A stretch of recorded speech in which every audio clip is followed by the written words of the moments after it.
What's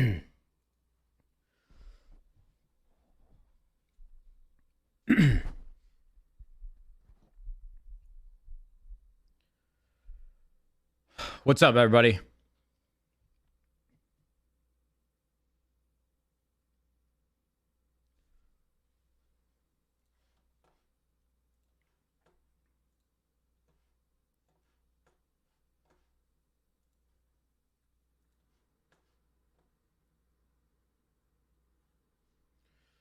How we doing? How we doing? How we doing?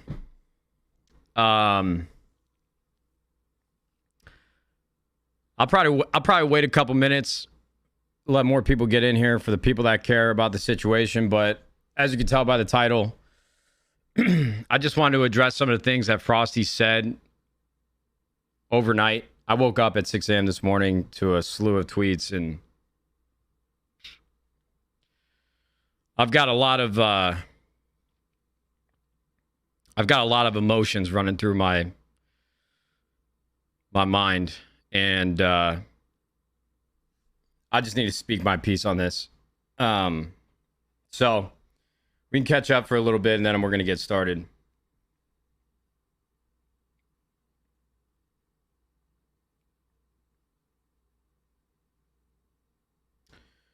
I wish this stream were for a better reason or a more positive reason. I'm going to be getting back into streaming here in the next couple weeks. I got something that you guys should be pretty excited about, or I'm excited about it at least. Hopefully you guys are too, but you're definitely going to be seeing a lot more of me here. We had a good run in the first 6 months of the year, playing a lot of Valorant. I missed the game. We're going to get back to that. My fiance had COVID all last week. I was supposed to be at creator camp. Decided not to go, just in case I would have ended up with it and been stuck in New Jersey and got everybody else sick, so I didn't end up going to that. I was playing a little bit of Apex off stream. Apex is a lot of fun. I've been playing with controller. It's been a good time. Oh, man. My fucking blood pressure is raising already.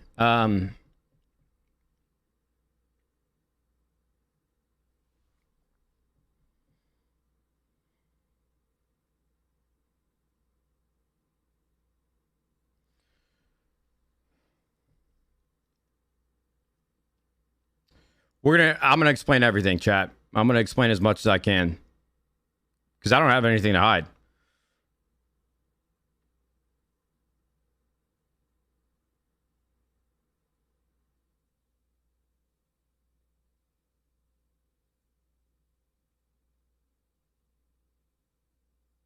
Twitter's down?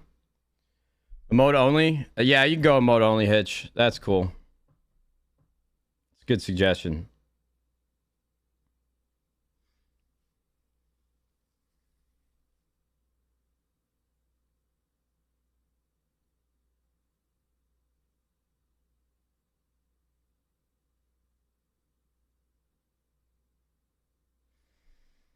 Give me 2 seconds here.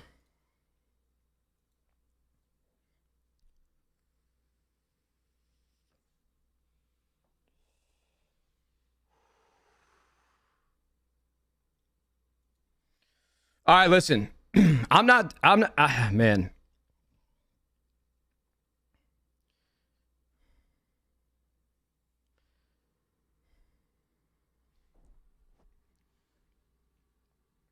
I'm not doing this for show. I'm not doing this for any other reason than the fact that we get. Hold on, man. I'm. All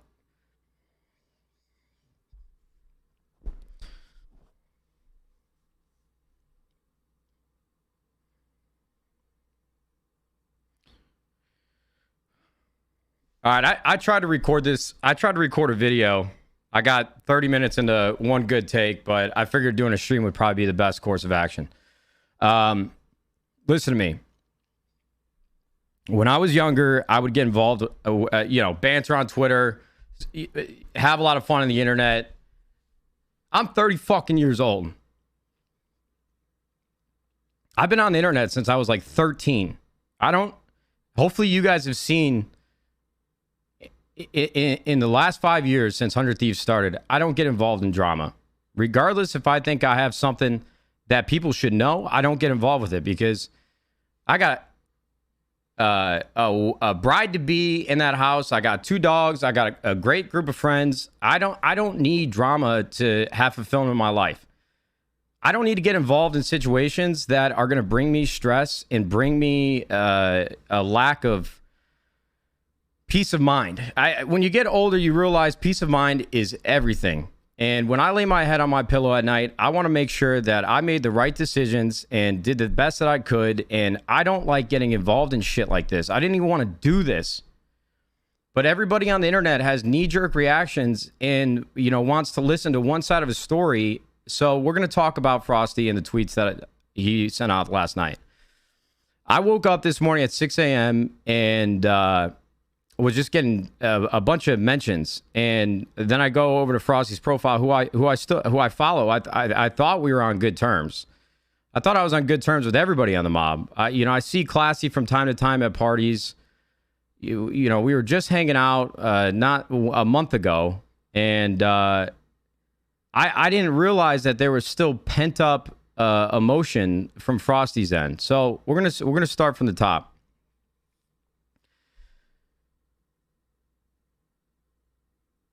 For anyone that doesn't know, the mob is comprised of 4 individuals. It's Classify, it is Avalanche, Mako, and Froste. And their time on the internet, or at least I think when they started gaining a following, was back when I was coming up, back in like 2012, 2013, when Twitch was starting to really gain some traction. My career was really starting to take off. A couple hundred viewers turned into 1,000, 1,000 turned into a couple more thousand, and shit was going really well for me. And there were a bunch of kids that would be in my chat every day, cracking jokes, a really great sense of humor. And that was the 4 individuals that ended up being the mob.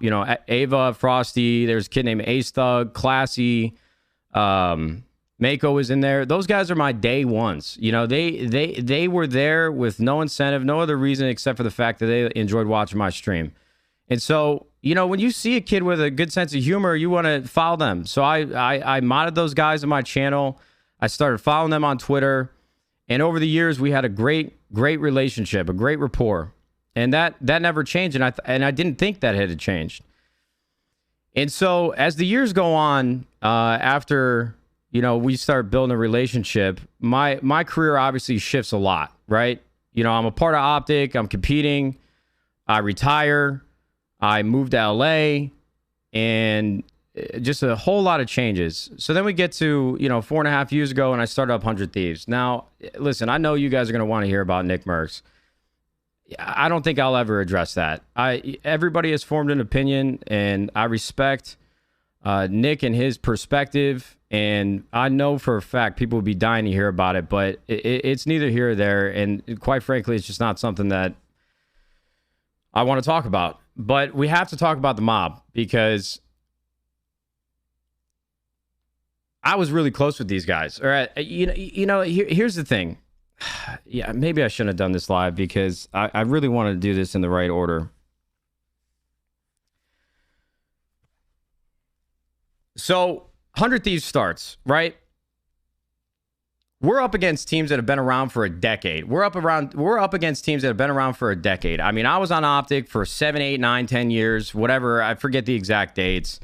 You got FaZe Clan, and then you got the old guard of League of Legends teams, TSM, Team Liquid, CLG. There's a lot of history there. So with 100Thieves specifically, we want to get our foot in the door as quickly as we could. And obviously, I had a pretty good following myself. And the entire thesis behind it was, hopefully some of the boys that supported me throughout the years want to stick around and see what's going on with, this new endeavor, this new venture. And, we felt like the best way to support that and get the brand and the recognition to as many people as we could is not only are we going to compete in esports, but we're going to create a bunch of content to support the team and to hopefully drive a lot of excitement on, every corner of the internet. Really approach gaming as broadly as we can so that when you come to see 100Thieves or you go to our YouTube channel or you're on Instagram or you're on Twitch, there is something for everybody. You don't like competitive? Fine. We got creators for that. You don't like the the YouTube videos that we make, and you're a diehard esports fan, we got players on stage. So we wanted to do as much as we could as quickly as we could. And so we brought on a lot of creators throughout the last few years of 100 Thieves. And with the mob specifically, these were 4 guys that really found their own niche where they came up on the internet very differently from a lot of people. These guys were just shit posting on Twitter, making memes, cracking jokes, and they were a part of the conversation in a lot of different Twitch chats. And like I said, these guys were with me from day one, and I really did. I was a huge fan of theirs. And so as the years went on and 100 Thieves started to form and we were bringing on more creators, you know, I was really driving the conversation internally with the rest of our staff here at 100 Thieves that we should bring on the mob. Like, let's get them out to LA. Let's start making videos with these guys. Let's give them an opportunity that they wouldn't have originally, because I felt like with their sense of humor and their ability to understand the internet and understand like the Call of Duty community, I felt like that could expand, you know, as we had hoped for 100 Thieves, and very quickly. I thought people would really get behind them. I did. And so, you know, we started talking about what a relationship might look like with the mob. And, you know, they had told us that they were trying to get into a house and they were trying to just take everything to the next level. And so it really felt like a perfect storm. Okay, we've got a platform here. We've got a bunch of creators with very different demographics. We've got a great opportunity for them to be exposed to a much bigger audience, and that, you know, we wanted to help build them up.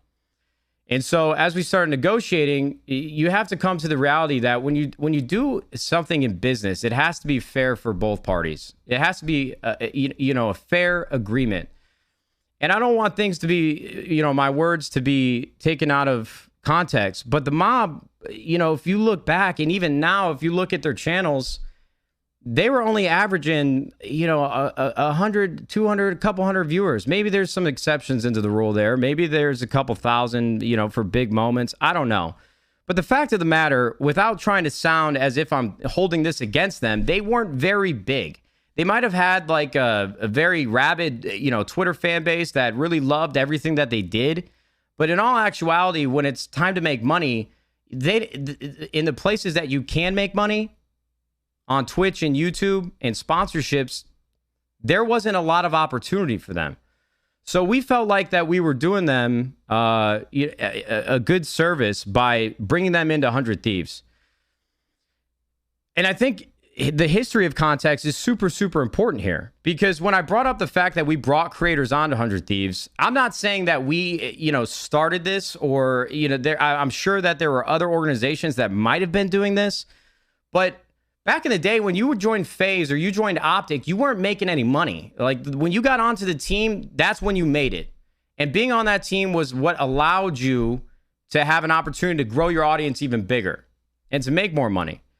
You know, and and I wanted to explain that earlier, because I don't want what I'm about to say next to be correlated with this. But back in the day when I was on Optic, I didn't make any fucking money. I didn't have a salary. Now, again, this was a long time ago. The gaming industry has matured and it has evolved, and there is much more money in this industry and much more opportunity for individuals than there ever has before. And I could not be happier for anybody that loves gaming or was in the same shoes that I was when I was younger and was trying to do something with my life that I loved and had a passion for. I'm ecstatic that the industry has grown into what it is. It's what's allowed me to start 100 Thieves. But back in the day, we didn't even have a Twitch sub button. You know, we were sitting there with the opportunity that Hector gave us with Optic, and you got to tip the cap to Hector because he got us a house, and we didn't have to worry about anything at all. I slept on an air mattress for a year and a half. I didn't have a salary. We were paying player buyouts for players that we wanted to bring over to our competitive team.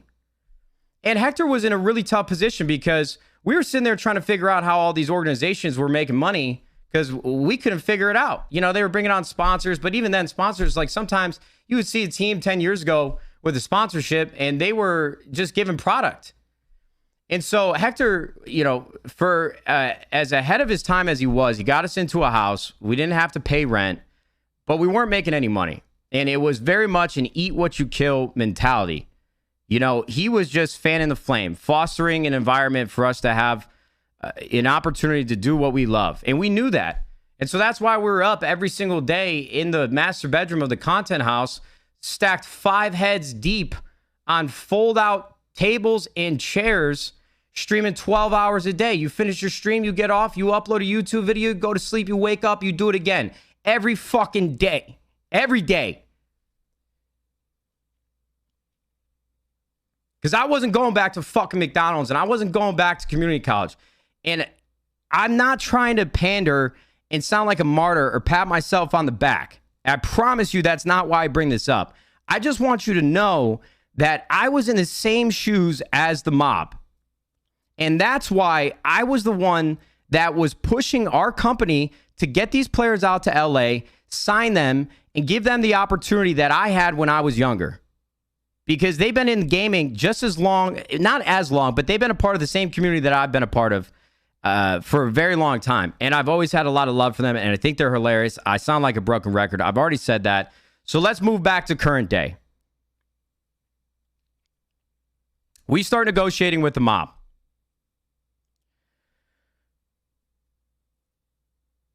They are, like I told you before, you know, Twitter shitposting meme lords. Like, these guys understand the internet. And they had streamed, and they were streaming from time to time. But again, they only averaged, you know, like 100, 200, 300,000 or 300 viewers, right? So we let them know, like, listen, we want to give you an opportunity. We want to get you out to LA. But the onus is going to be on you to show us that you have a level of maturity and can rise to the occasion of, you know, the company and the infrastructure that we already have. So we're going to pay everybody $2,500 a month. You have to live in LA. You have to be here. We will help you find a home, but ultimately, this is your responsibility. And so we had multiple people on staff helping them, you know, browse websites, find the right places, build out a spreadsheet, look for, you know, the right fit, because we needed to make sure that they knew that they have a responsibility just like every other employee that we have at the company.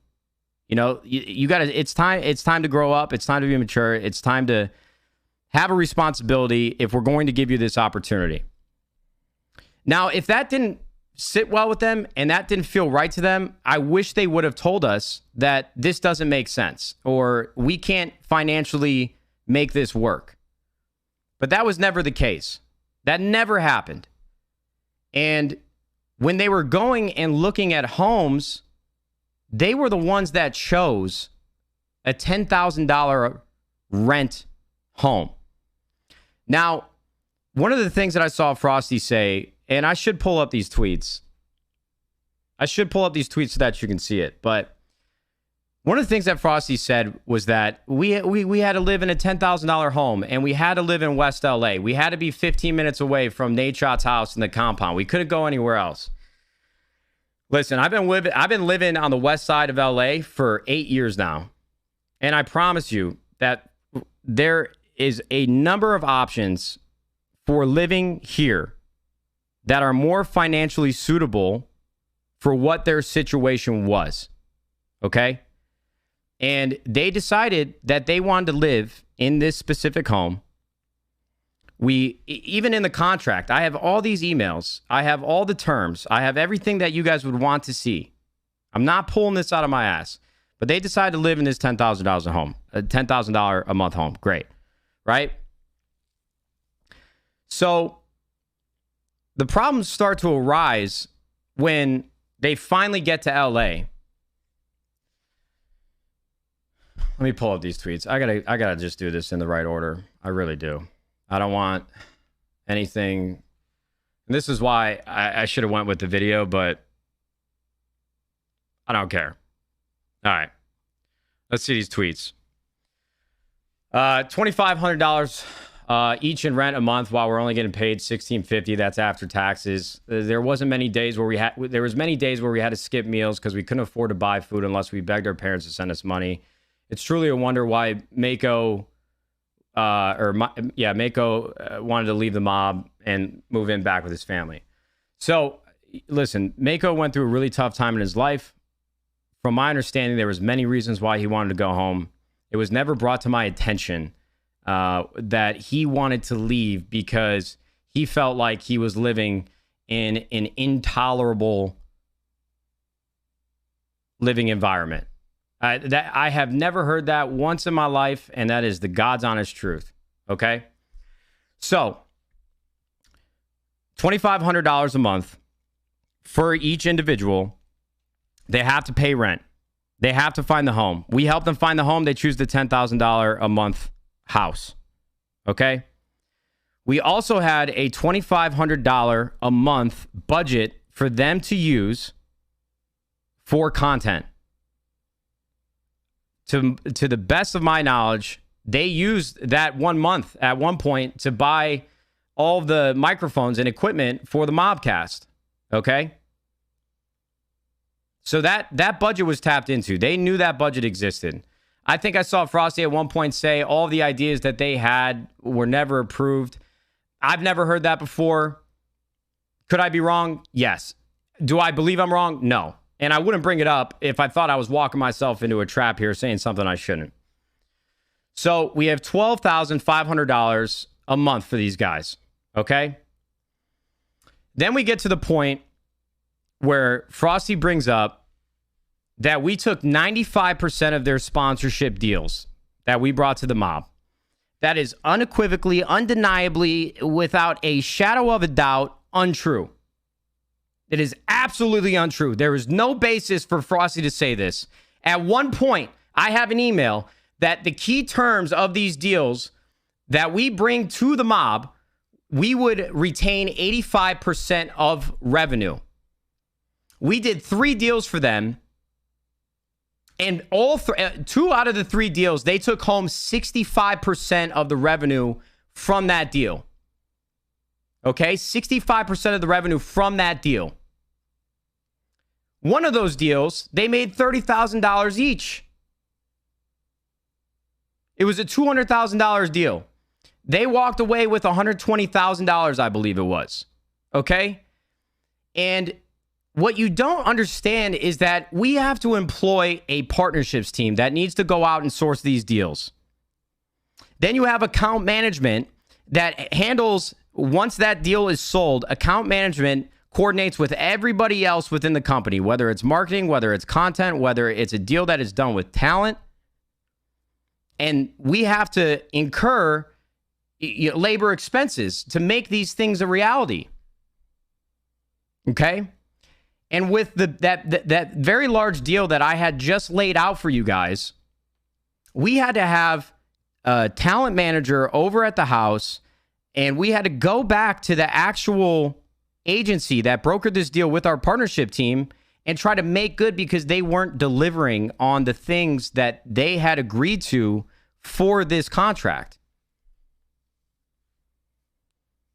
Another deal we did, they walked away with $12,000 each. Another deal we did, they walked away with another $12,000 each. And again, 2 out of these 3 deals, they walked away with 60 or 65% of what we actually brought home. So we didn't even get to recognize, that much profit off of these things.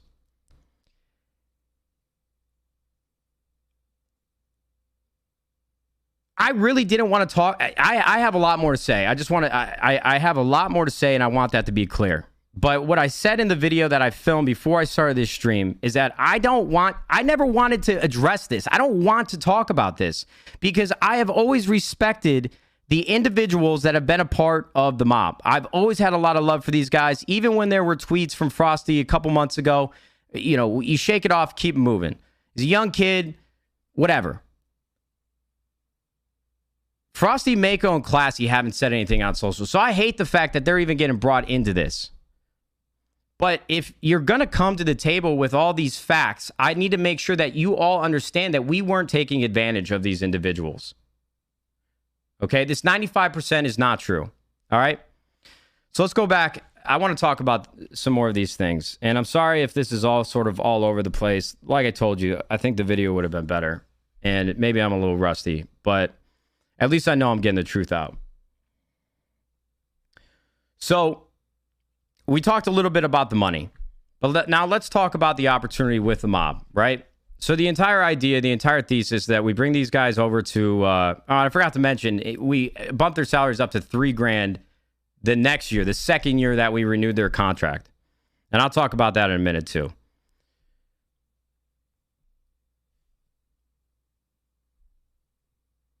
The entire thesis was we bring the mob around other creators. We bring them around 100 Thieves. We give them a platform to be themselves and hopefully grow and have an opportunity to be full-time gaming creators, because that's what we thought that their goal was. So we sign them. We make the announcement. They get to LA. And this is the tough part, because I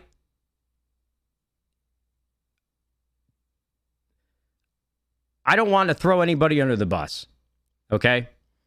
But back in the day, I talked about Optic, I talk about FaZe. I've seen this happen so many times since I started on YouTube. A lot of times people will join a team like FaZe, or they'll join a team like Optic, and they'll have the realization that I made it. I made all the videos I needed to make to finally join this team. They've accepted me. I'm a part of it. And then they take their foot off the gas pedal.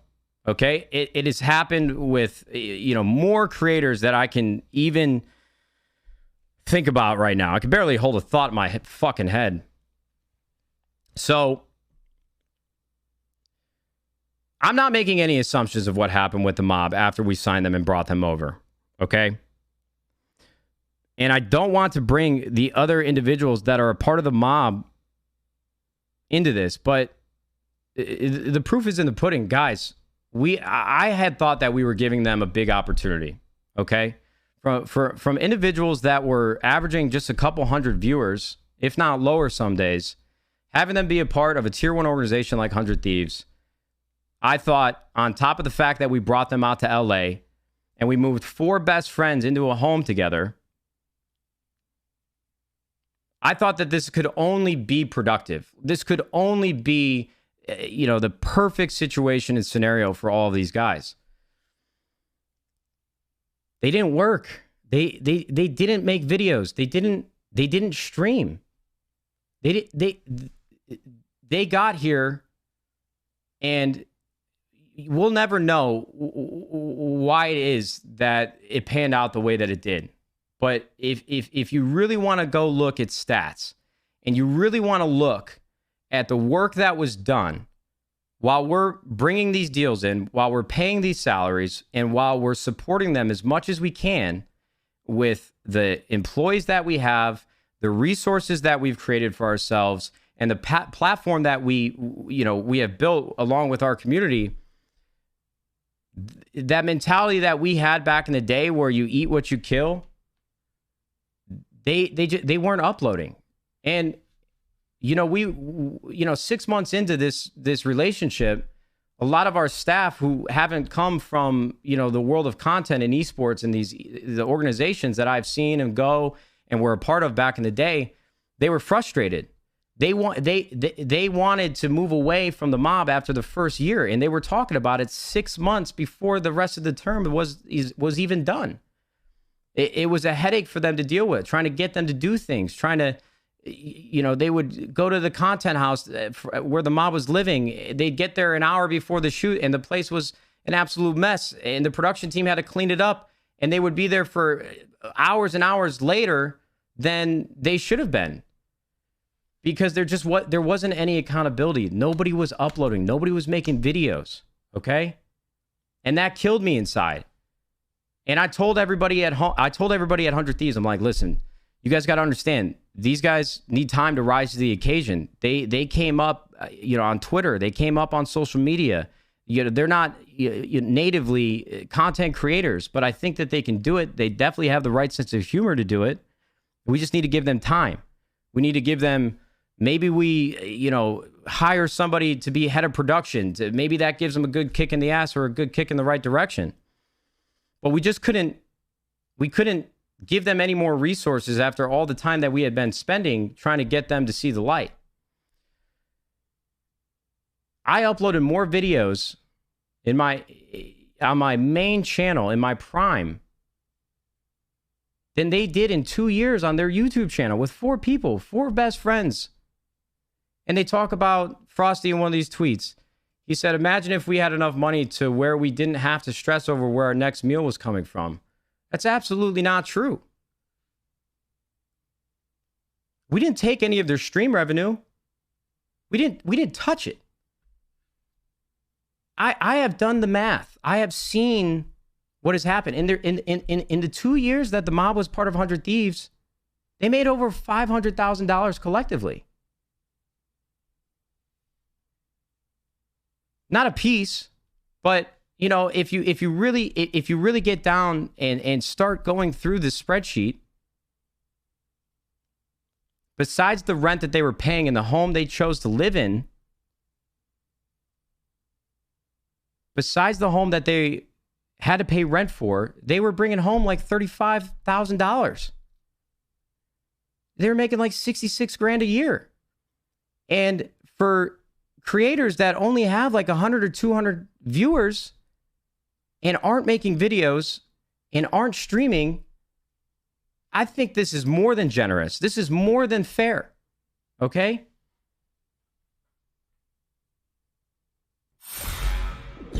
I wanted to know if I was crazy. I had to make sure that I did this the right way before I talked to you guys. And listen, in June 2019, this is when we announced that the mob was joining 100 Thieves. This is when Froste's average viewers was the highest it's ever been. And this was our entire goal, to give them an opportunity to have more people watching them. Froste claims that the internet wasn't working at the house for the first 4 months that they joined 100 Thieves. We had a compound with 4 streaming pods. I can't figure out what the dates, if that's when COVID started, we had to close the compound. Either way, we told them that the house was their responsibility. I don't know who set up the internet. I don't know what happened with the internet. I don't know if that's true or not. But Froste believes this. But listen to me. If I have this opportunity that they had in front of them, and I'm in front of more people than I've ever had the opportunity to be in front of, I'll be fucking knocking on Spectrum's door or whatever internet provider they're using. I would be out there every single day until they came to this house and they fixed it. Now, I don't know if they thought that this was the responsibility of 100 Thieves, but if I were them, it would have never even got to the point where I'm waiting around 4 months to get it fixed. So, in the 2 years that Froste was a part of 100 Thieves. Now, again, remember, Twitch is the main source of revenue for most creators. And the bigger ones make a lot of money from sponsorships. This is true. Froste, I did the math. In the 2 years, from start to finish, Froste averaged 40 hours a month streaming. He averaged 40 hours a month. That's 1 week of work for one of our employees who's making less money than Froste. And right after he leaves 100 Thieves, he streamed for 377 hours. This is the month, 2 months after he left 100 Thieves. He streamed for 377 hours. And then the next month, he streamed 519 hours, I'm sorry. Guys, I don't know what your perception of me is and my responsibility and role at 100 Thieves, but I spend a lot of time at the office. There have been ebbs and flows of my, involvement in the corporate and business development aspect of our business, but I'm fucking there. And I can tell you everything that is happening at this company across apparel, Project X, a new venture that's launching, High Ground, content, marketing, talent.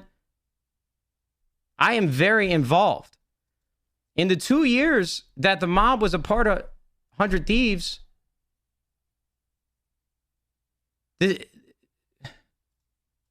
Froste streamed, let's see. In April 2020, he streamed 129 hours.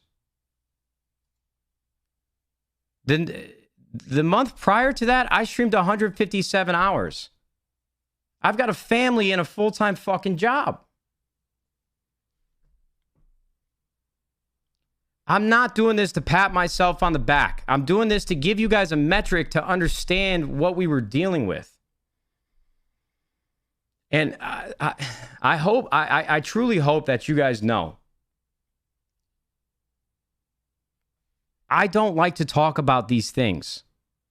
After we departed, shook hands with the mob and said goodbye, I never thought that there would be negative blowback. I didn't think there was anything that needed to be said because I thought we left on good terms. And like I told you at the beginning of this stream, when I put my head on my pillow at night, I know that I have peace of mind because I have tried my best to do the right thing.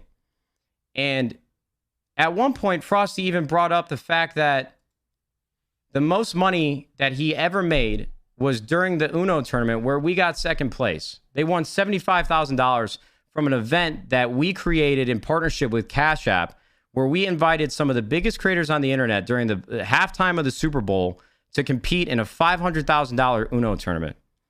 And Frosty says that the most money that they ever made with 100 Thieves was because of this Uno tournament. If you weren't a part of 100 Thieves, Frosty, you would have never been a part of the tournament. We had you sitting next to Valkyrie, Courage, Castro. Brother, you average 100 viewers. And I don't even mean this as to be disrespectful. I just think that there needs to be a lens of logic and being rational about your situation. I hate that I have to... Frosty, I know you're a smart kid. I know that you're a very independent thinker. I don't know what I did to you that made you so jaded and so upset and what made you feel like we didn't care or we were predatory with our business dealings or we took advantage of you or we did anything that could be seen in a negative way. But you continue to say all of these things. And I just don't get it. Now, I want to be fair because Classify, we tried to work with him. When everything happened with the mob, I talked to Classy on the side because he had put forth effort. He streamed more than everybody else. He was trying to make videos. And from his perspective, he felt like he was working his ass off. And Avalanche streamed more than Frosty. Mako, I couldn't find his stats. And that's completely aside from what's happening here today. But I truly do believe, and you can form your own opinion off of all these things and believe what you'd like. But I know for a fact, like I said, when I put my head on my pillow at night, I know that we put our best foot forward and we did everything we could to help these 4 individuals who I have a ton of respect for, that I truly did believe in, that I fought battles with internally to keep them around. I truly believe that we did everything we could to provide them a platform to take their gaming careers to the next level. And whether Frosty believes it or not, he specifically, I got to stop talking about everybody. He specifically did not take full advantage of the opportunity. You know, even with the housing thing, like I said, you know, could we have moved them to Chicago or New York or Texas where a lot of creators live? Maybe. But we had to have them in LA because they were a young group that had not been full-time creators before, and they needed to take responsibility for the situation. And the best way to amplify their group was to be around the 100 Thieves universe. And they chose to live in a $10,000 home. You know, maybe with some hindsight, they would go back and do it again. Or maybe I would have, you know, been more involved with the negotiation and told them, listen, I think this is a bad idea. I think you guys should get a 2-bedroom house, spend $4,000 a month, pocket the rest, and everybody stream in the living room. You know, I watch Sub Rosa. He's on the professional TSM Valorant team, and I go to his stream. He's got 3 people behind him streaming and gaming every single day. Maybe it should have been a smaller, cheaper home. But the entire thought process is we thought that we were adding gasoline to the small fire that they had created with the following they had on social media by, you know, giving them an opportunity to put a little bit of money in their pockets, sell a couple sponsorships, show them what life can be like if you work hard and make the opportunity for yourself. But the fact of the matter is, Froste specifically did not work. In 2 years, he averaged 40 hours on stream. He has not uploaded a video to his individual channel, and the mob has only uploaded 33 videos in 2 years.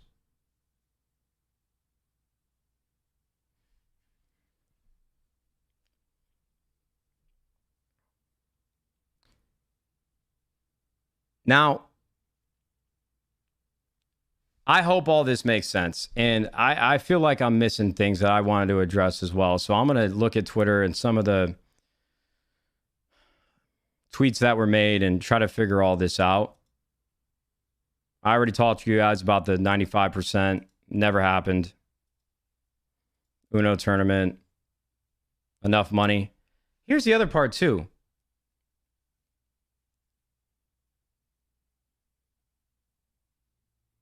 You don't need money to make YouTube content. You know, maybe it's not apples to apples, but, you know, a lot of people come to my chat. They say, man, I can't play golf. The entire sport is gatekeeping. It's really expensive. There's no way to do it. I don't even know why I'm using a golf analogy, but the point is, my dad was a blue collar carpenter. My mom was a secretary at a hospital. You know, we were middle class at best. My dad worked his ass off. So did my mom. If you have $100 in your pocket, you go buy a hand-me-down set of clubs. You go walk on the municipal course like I did. You pay $9. You're playing 9 holes. You get to twilight. They cut it down to $5, and you're playing golf. Golf can be a very expensive sport, but the barrier of entry is much, much lower than what people actually believe and what is actually true. Content creation is the same way. And that's why I wanted to bring up Optic earlier, because like I said, we weren't making money. A lot of you guys know this about me. And again, I'm not trying to pat myself on the back, but I think it's important. I was going to community college and I was working full-time, minimum wage. I quit all that, which was probably really irresponsible at the time. But then we moved into Optic House. Me, Big Timer, Merc, Scump, and Hector. We weren't making any money unless we made it for ourselves. We were happy to be a part of Optic, and it gave us an opportunity to be bigger than we were. People that joined FaZe back in the day, they had FaZe in their gamer tag. They made it. And now we're going to go pump videos out, and we're going to go make some real money. So it just really sucks when I know Frosty knows that I've been on both sides of the fence. I've been in his situation before. And this is why it hurts so much when people from the community place blame on 100 Thieves without realizing what is actually happening behind the scenes. And you make assumptions and you feel as if I would ever try to take advantage of a group like the mob. I walked in their shoes. Guys, whether you want to hear it or not, a lot of people have already formed opinion about 100 Thieves. And I know that. And I've made my peace with that. But contrary to some people's belief, I'm not sitting here every fucking day trying to scheme and crawl my way into making more money and trying to fuck people over. I could retire today. I could go move back to where I grew up and live a great life. I could stay in this house. I own it outright. I don't need to claw over individuals and take advantage of young kids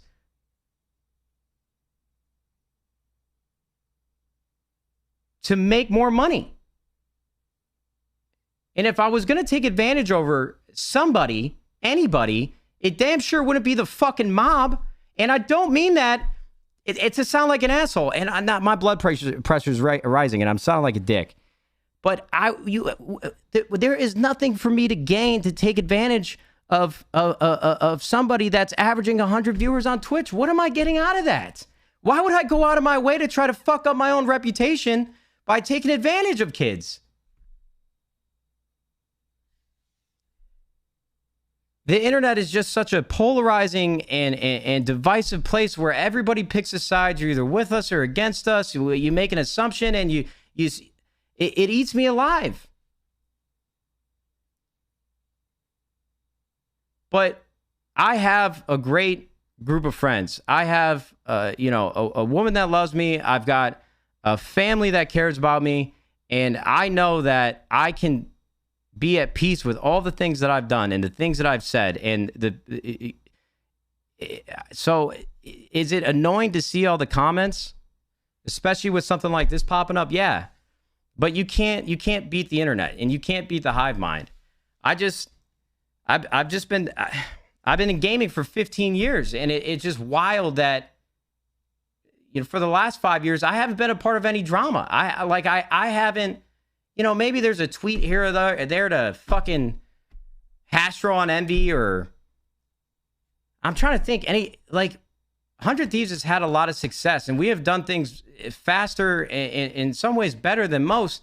I don't sit here and pat myself on the back on social media. I don't fucking pound my chest and gloat. So all this stuff with the mob is just taking me to a deeper place where it's just like, if you get involved with drama more times than not on the internet, you come out with more viewers and more attention. I haven't gone that route. I don't do that. Not once. In the last 5 years, not once have I pursued drama in hopes of getting a rise out of somebody and more people watching me and trying to gain the spotlight. I don't do it. So I hope that can reaffirm the things that I'm saying, and you can believe the words coming out of my mouth, that I did not want to do this. I did not want to talk about these things so openly. I did not want to make people feel poorly about themselves, because I don't need it in my life. I wouldn't want somebody to do it to me.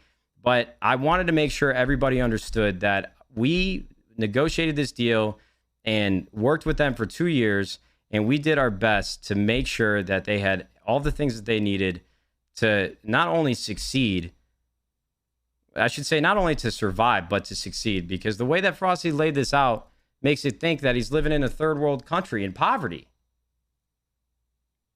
If you were skipping meals, why didn't you come to us and say, hey, I think I need to move back home. I can't afford this. I can't do it.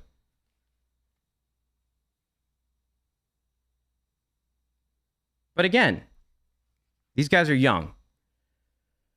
And that's another reason why I didn't want to talk about it. These guys are young. They don't have the experience that I've been able to have because I'm older. I'm 30 years old. I've been through good. I've been through bad on the internet. And so maybe, it is what it is.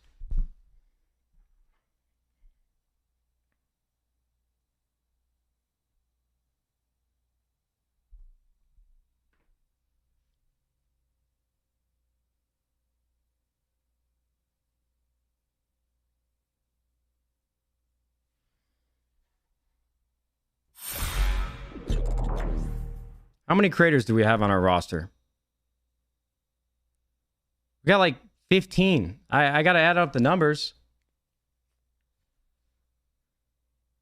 And these people are independently wealthy. A lot of them, they make really good money.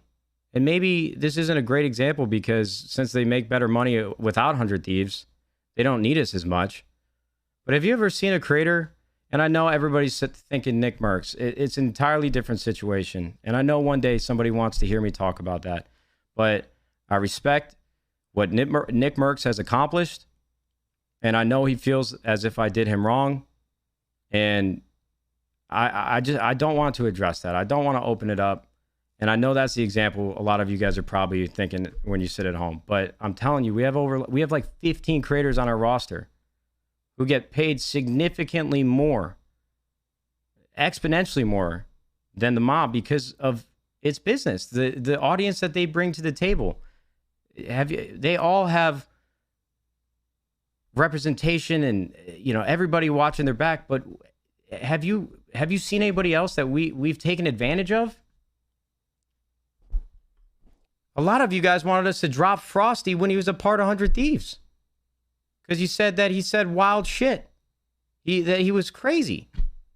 But all of a sudden this morning I got everybody saying that 100 Thieves is scamming kids out of money and being predatory. But no, we're not looking back at the history books.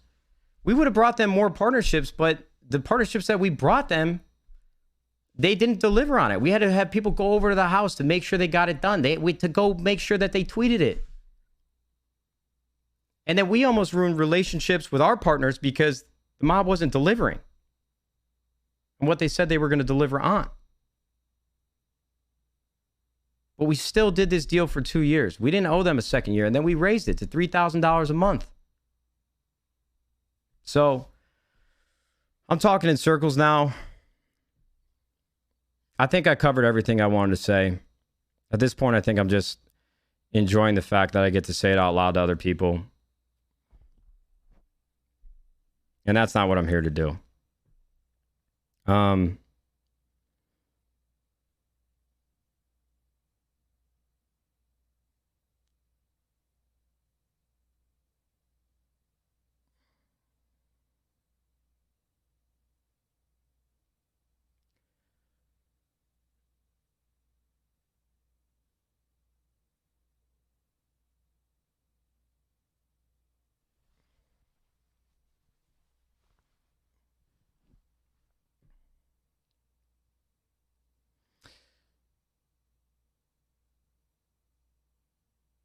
All I would ask, whether you care or not, is that moving forward with 100 Thieves, please stop making assumptions.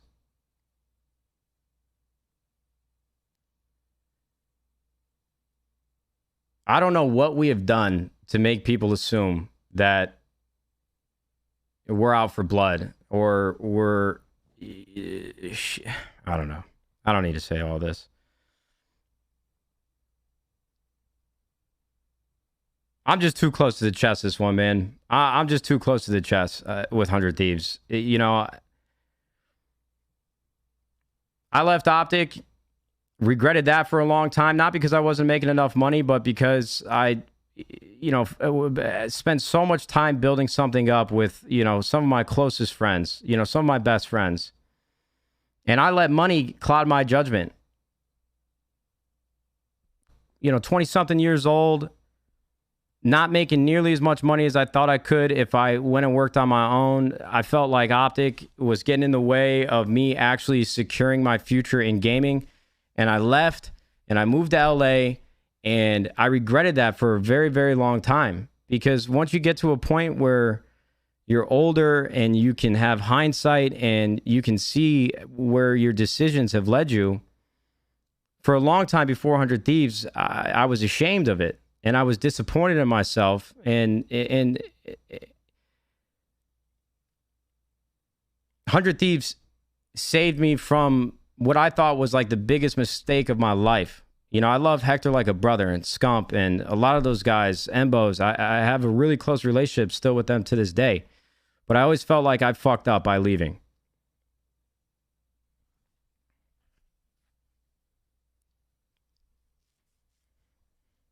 And what I've gotten to do in the last 5 years with 100 Thieves has been the most rewarding 5 years of my life. We've had countless employees come in and out. We've had teams win. We've had teams lose. We've had creators that we've spent a ton of time with. We've had some really incredible memories and something that I will never forget for the rest of my life. And we're going to keep going, and we're going to keep moving forward. And we got LCS playing in the winners finals versus Cloud9. We got the Valorant team in Istanbul playing at the LCQ. We just won a world championship. All the things that I've always wanted to do are coming true, like right in front of me. But what kills me is that we've got 100 employees and back at the compound who've got to read online that the organization that they're working for is taking advantage of young creators. And, you know, that's what they have to think about. And they wonder, and they probably think, like, is this true? And so I would just ask that you stop making assumptions about how we're running this business, because like I said before, I have no reason in my mind and no reason or incentive to ever sit here, plot, twist, and have any ill intention of taking advantage of somebody else. We don't need to do it. We've got a great business. We've got the best employees in gaming. We've got the best creators across the entire landscape, and that's no disrespect to the other teams. You know, this other thing. Are we competitive with other teams every single day? Yes. Do we want to win at everything we do, business included? Yes. But at the end of the day, the only reason that esports will exist 5 years from now is so that we have competition. And there's a lot of teams that are doing a lot of good right now, and I love to see it. So with anything I say, again, I've said this 2 times now, so maybe I'm lacking humility, but I want other teams to succeed. You know, you think it fucking kills me to see Sentinels getting more engagement on an Instagram post of their Valorant team than us? Hell yeah.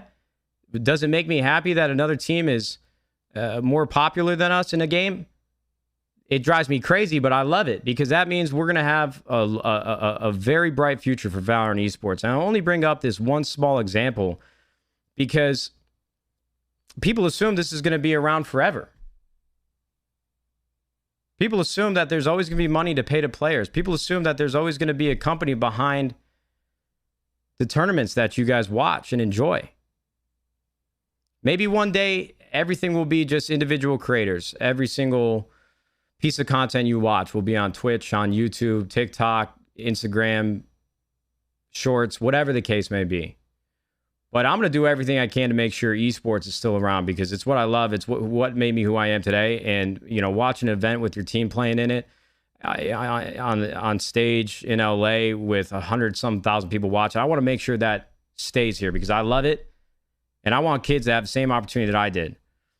So, you know, you got to support these other teams. We got to support the industry as a whole. You know, there's just so much negativity around big brands, you know, and that's the fucked up thing. Like I said, I've seen both sides of the fence, but everybody has a problem, you know, on the internet. If you work with creators at all, the big brand is the problem. You're always in the wrong, you know, because you've got tens of millions of dollars of capital and you've got a ton of employees behind you, and that's just one person. I promise you, not everything that these organizations do is malicious or with ill intent or bad. It's really hard to build a business around esports and creators. It is. So that's why I couldn't for the life of me always figure out why people thought it was an insult to call us a hoodie org, because we had another revenue stream, you know, being delivered to our P&L every year. But money doesn't grow on trees. Players need to be played. Players need to be paid. Videos need to be made. This stuff, it just doesn't happen out of thin air. It's really hard work. And yeah, am I trying to make more money? Absolutely. I'd be lying to you if I said, yeah, could I go retire today? If I wanted to, I really could. I can. And I'm not trying to throw that in your face, but do I want to make more money? Yeah.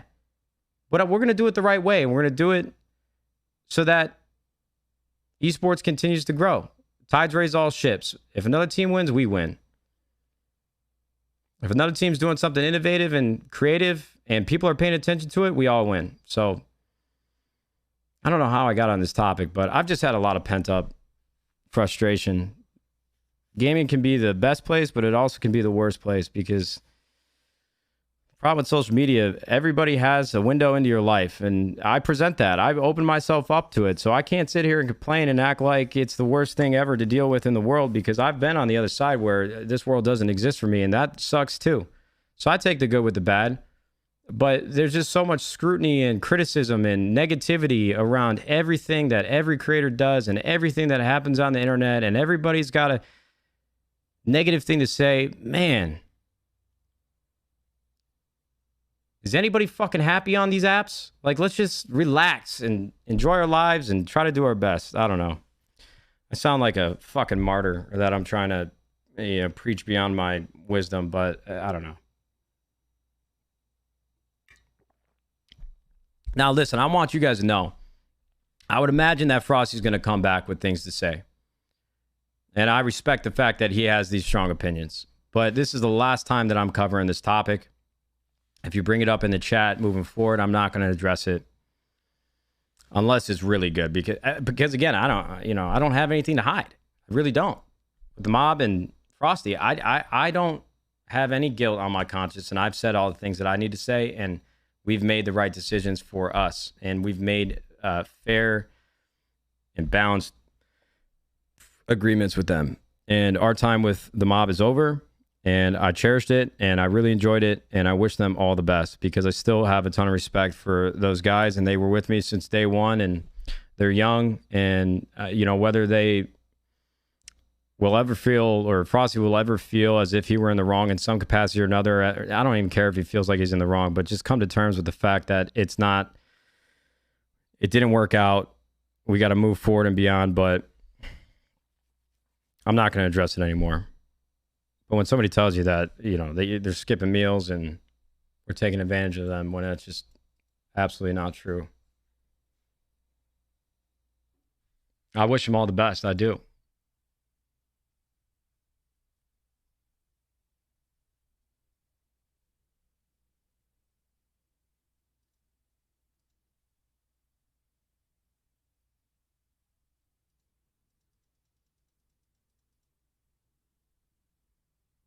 I fucking love those guys, man. And that's why it shit hurt my... I legitimately can't tell you the last time that a tear almost got brought to my eye. And this morning, actually, I wasn't even sad. That's bullshit. My blood pressure was through the roof. I wanted to kill somebody. I couldn't believe.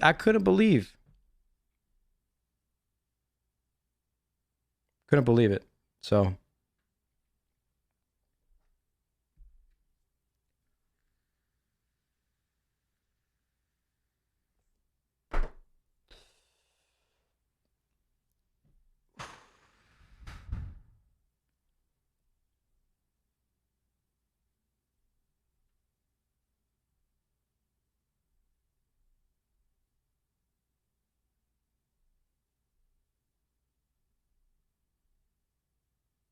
we just quickly forget what happened at the beginning of the industry. Nowadays, when you see creators getting paid, be like, oh, that's status quo now. Everybody needs to, make all the money in the world. Thousands, if not tens of thousands of my peers that I came up with in gaming spent years making absolutely no money at all. One of my best friends dropped out of his last semester of college to take a job where he was getting paid $30,000 a year. And that man was working 80 hours a week sometimes. And you know what that did? That hard work got him to the point 10 years later where this man is never going to have to worry about his son's tuition or a thought in his head. He's creating generational wealth for his family. And he's the hardest worker in the room. But nowadays, and I want it to be clear. I tell our employees all the time, I'm like, hey, listen, take time off. We have unlimited PTO. Use it. If you feel like you're run down or you're being worked to the bone and you need a couple days for mental health, or you need to go on a vacation just because, do it. We do a summer break for a week. We do Christmas break for 2 weeks. We do... we tell everybody to take PTO, take time off, reset.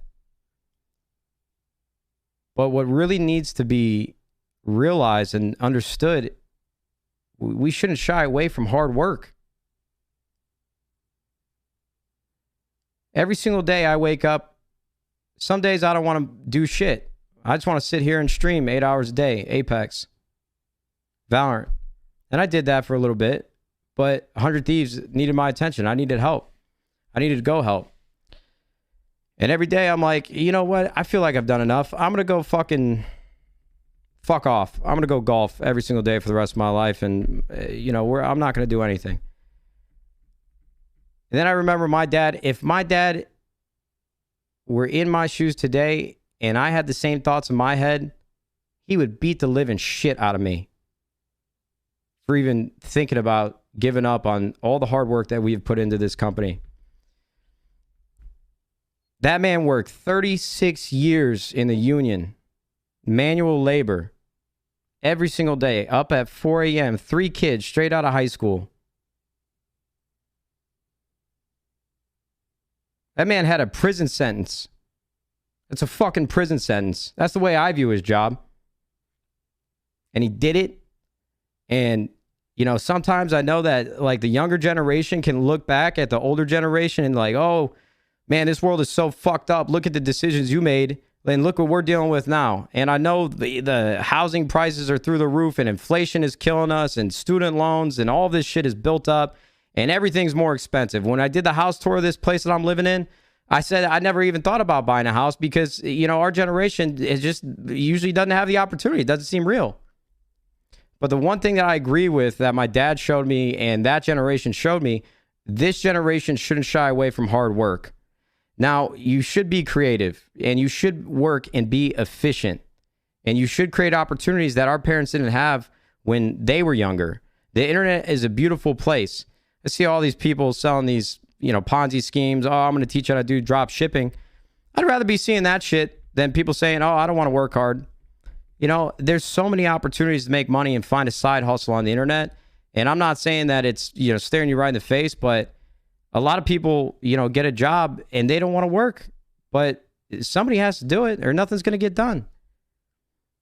And I'm not working manual labor, so I'm not sitting here telling you that if you're not working hard, busting your ass, that you're doing something wrong. But I just think that the mentality behind our efforts in working every single day, I think we're a little.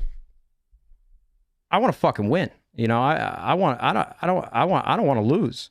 And that's why I do what I do. I want to win every day.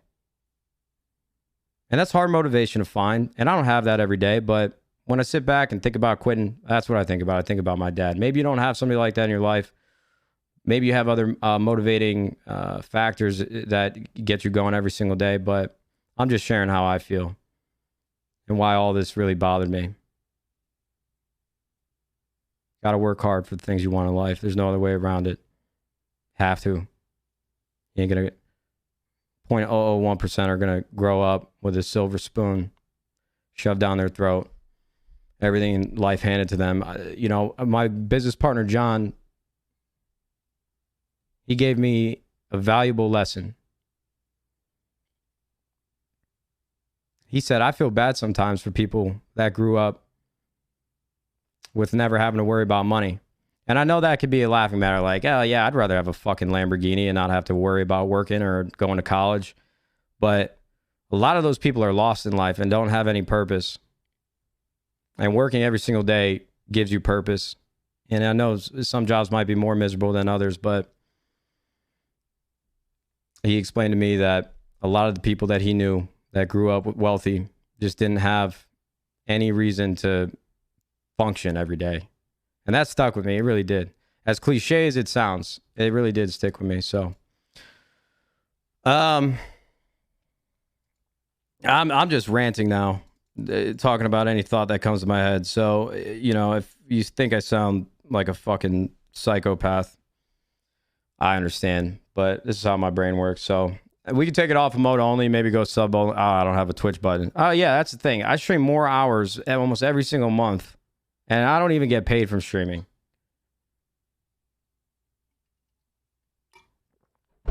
That's one time I'll pat myself on the back. And I'll definitely pat myself on the back when I'm in bed at night talking to my girl, but she's the only one that will listen to it and tolerate my ego. Everybody's got an ego, but you got to use it in the right places. Got to keep it in check.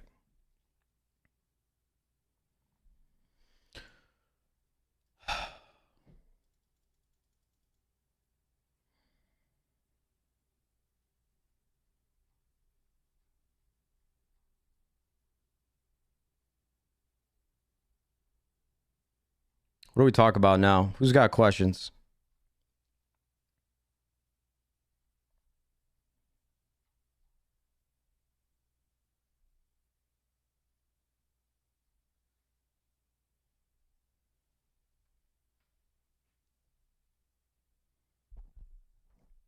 Holy shit. We've got 44,000 viewers. How the hell did this happen? I didn't look at this thing one time. How long have I been talking? I've been talking for an hour. We got 43,000 people in here. Oh my fucking God. Some people are probably really confused right now.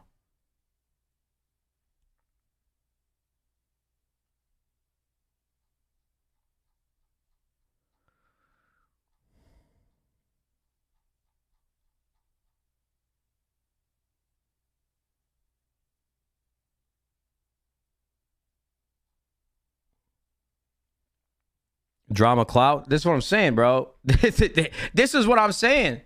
You know how many opportunities I've had for drama in the last 5 years? I didn't jump on it once. Because I don't want to deal with that shit. I'm telling you, yeah, you might not think it now. You might enjoy, talking about people and getting in the mix, drama.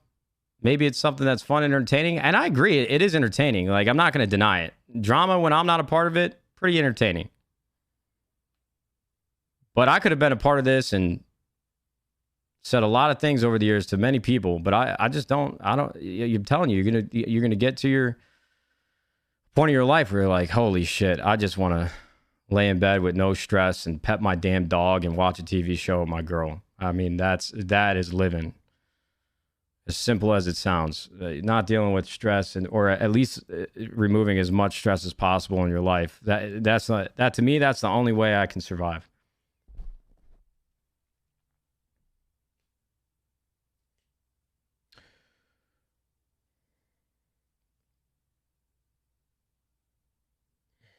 Myth tweeted. Let's see what Myth tweeted.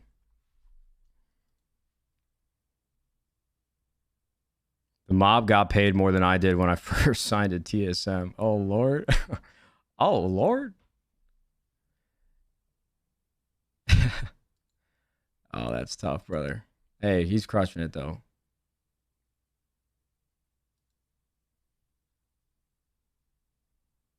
I like Myth. He's a good guy.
It's the other reason why I didn't want to do it, man, either.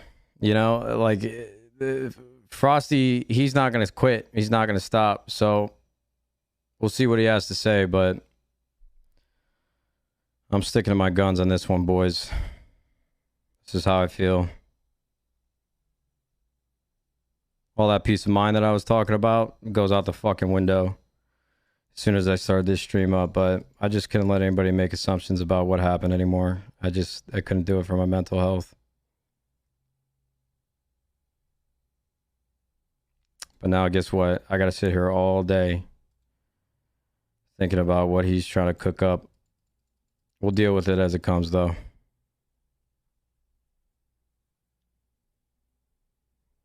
Just know, I haven't lied about anything. I'm not showing you guys screenshots, but I have emails. I have the contracts. I have everything. So, we'll see. I'm not leaking the contract. But, luckily, we keep record of everything.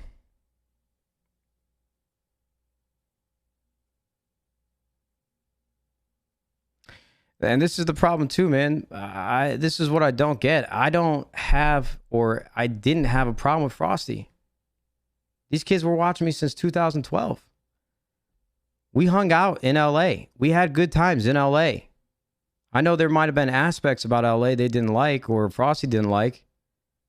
But I have never said anything negative about Frosty. We've only spent quality time together. Which is why I just have no idea where all the emotion and all of the negative sentiments have, how they started brewing or where they came from.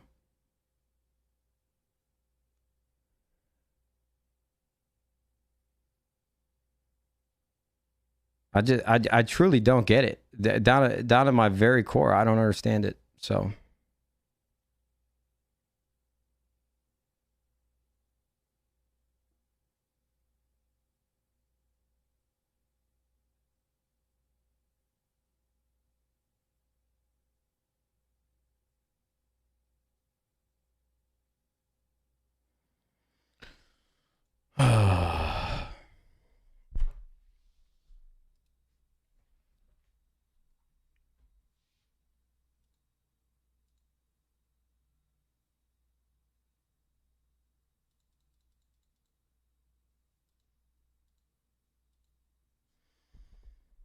Classy Mako, Avalanche. If you hadn't heard it, I'm sure people are going to send this to you. If you get to watch the whole thing, I hope you guys know deep down, and I'm going to talk to you guys directly, and I'll send you a message after this as well. But you guys know, and Classy, you definitely know because I just saw you. I got a lot of love for you guys, man. I always have. And the reason why these tweets hurt me so much is because you didn't know or didn't get to see, and I don't expect you to know it. There's no way for you to know it. But I really wanted this to work. I truly wanted this to work. And I'm sorry that the lifestyle wasn't conducive to a productive lifestyle. You know, I'm sorry that if there's any negative sentiments at all, the 100 Thieves, I'm sorry that you feel that way. But I got a lot of love for you guys, and I respect the hell out of you. I got a lot of love for Frosty, too. I didn't want to talk about this shit. But we've been working for 5 years, man. I don't want people to have the misguided perception of 100 Thieves when I spent the last 5 years of my life trying to build this up with incredible people. And you guys were a part of it at one point. But I couldn't listen to it. So I wish you guys the best. Classy, I'm sure I'll see you soon. Ava, I hope everything's going well with this skate project you're a part of. And Mako, I hope everything's going well, man. Frosty, I hope you can send me a message one day and tell me what we did to piss you off or what I did to make you feel this way or what happened from the time that you left until now. I know Jack has a lot of love for you. I know that joke has bothered you for a while. I don't think he meant anything malicious behind it. I know Jack very well. I think you know him very well, too. When the mob was a part of 100 Thieves, we were always joking around, shooting the shit, bantering. And maybe we didn't know that you took that stuff personally, but your entire Twitter persona was cracking jokes. Everything was just memes and shit posts.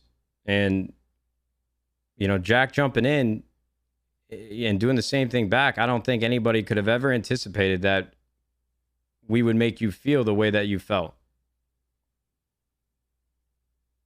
And for that, I'm sorry. But I hope you can come to me and tell me what happened. And I don't know if there's something that can be done to make things right or to make you feel at peace with what happened over the last 2.5, 3 years now. But you let me know. So. All right, guys. Well, I don't have anything else to say about the topic. I'm sure things will pop up. I think I might actually stream for the rest of the day, play some Apex. I've been grinding off stream while my girl had COVID at night. So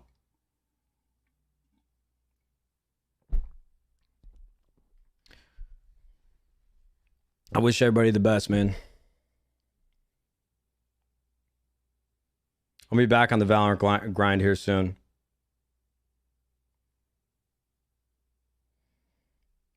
It's actually probably a great time. Oh, well, no, I shouldn't spoil it. But I don't even know why I have a sweatshirt on. I'm hot. Yo, listen. Hey. Listen to me. I got one more thing to complain about. Okay?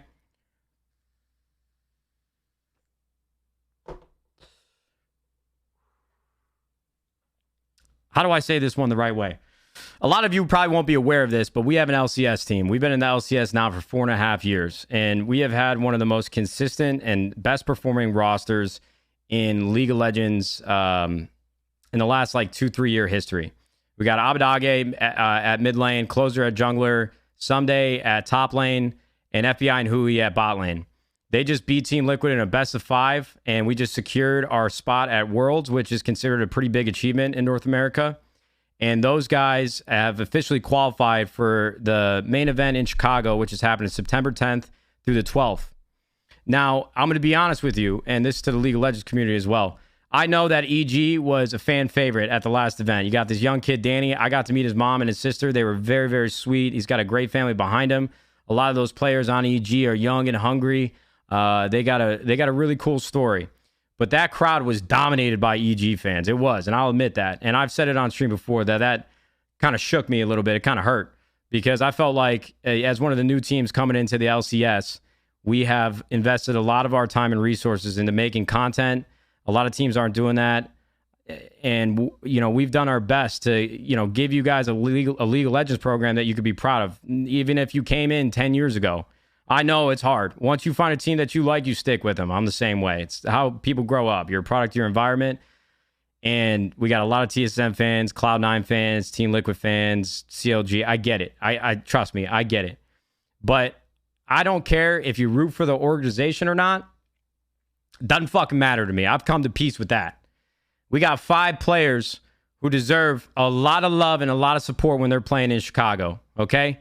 Abadage, you guys have been dogging him for a year, saying that he ain't all that. He shouldn't be in NA. He's a bottom tier 7 through 10 mid laner. Now, he has had probably the best summer split out of any mid laner in North America. Someday, just won MVP of top lane.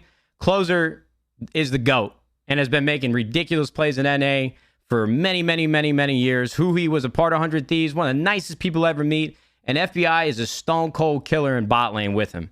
Okay? So if it's not for 100 Thieves, I just need you guys, after winning the summer split, making it to the finals of the spring split, and now being in the winner's bracket finals in the summer split again, those players deserve some love when they get on stage.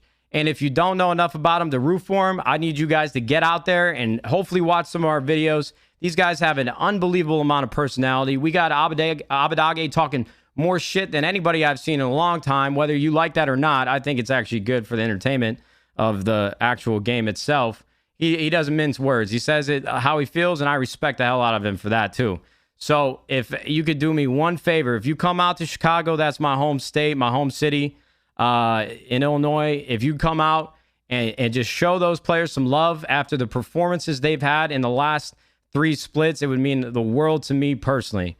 Because I know they can hear the crowds, and I know they heard Team Liquid chants in that crowd, and they ended up winning the series. And I understand. I get it. I know people pick teams. But those players, although not all of them are from North America, and I know everybody wants to see North American talent on stage, representing our region, but you're in a position where you got to win, or people aren't going to root for you anyways. So we brought players in from Golden Guardians. These guys have stuck together for a very long time, and I think they're one of the most consistent rosters that have been a part of the LCS in a very, very long time. So, and I think they deserve some recognition for that. So if you got some energy in you be in Chicago, make sure you root for those players. I don't give a fuck if you hate 100 Thieves. The players deserve the respect, and they deserve some round of applause. Please. Thank you. Am I going to be in Chicago? Yes, I will be in Chicago.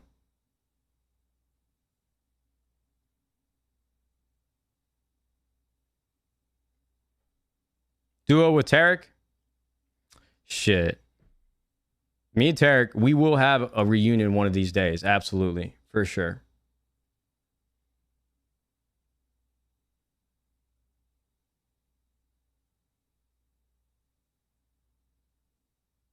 Will I be watching Champions? I gotta get down to the bottom of that because I thought I was going to be on the list approved to do watch parties, but I wasn't on the graphic they tweeted out. So I think I need to go back and follow up with them. I'm not upset about it. I don't know if I'm a part of it, but if watch parties are available, I will do them. Especially for 100 Thieves playing. I might not make it to the first match. My girl and I are celebrating our engagement this weekend. So I won't be streaming, but I'll be watching the game for sure. But she's got a lot of her best friends from Texas in town, and they're staying at the house, and we're hosting a bunch of people. But I'll be watching the match. I just probably won't be able to stream it.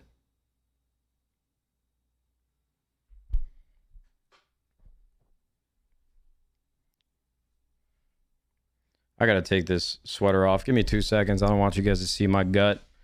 There's no good way for me to take this thing off without you guys staring at my pale body.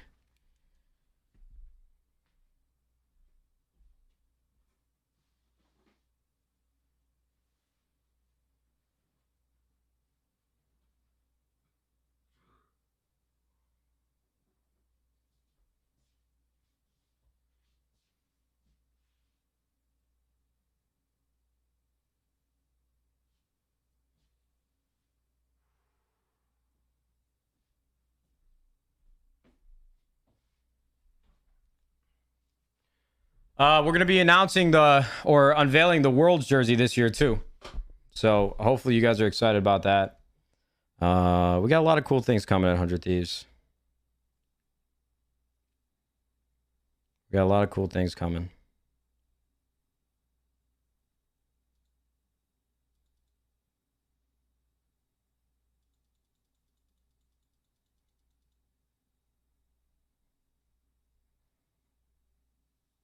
Optic Blake tweet. Let me see. What'd he say? Oh, Jesus.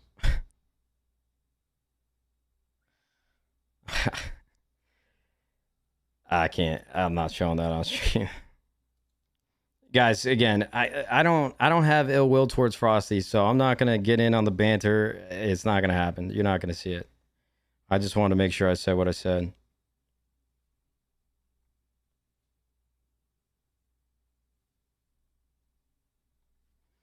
telling you, man, I spent time with Frosty. He's not a bad kid. He's not. I just think he's got to be dealing with something that's, I don't know. I don't want to make assumptions. Pick up Crowder. We love Crowder. New apparel soon. We got new apparel coming. Absolutely. I think you guys are really going to like it too. We've been away. We've been, behind closed doors. We've been working. We got a lot of stuff in the next 3 months that I think you guys are going to be really surprised by, and I think you guys are really going to like. I'm really proud of the progress that the team has made, and I'm pretty excited about it.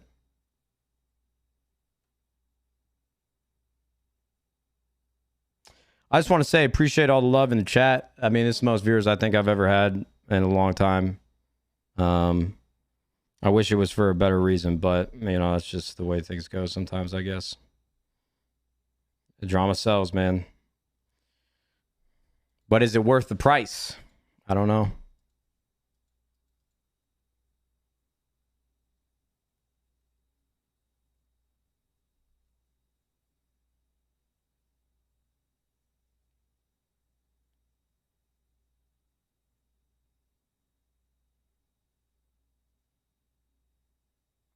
Rocket League, man, I love Rocket League. I don't know with the economy.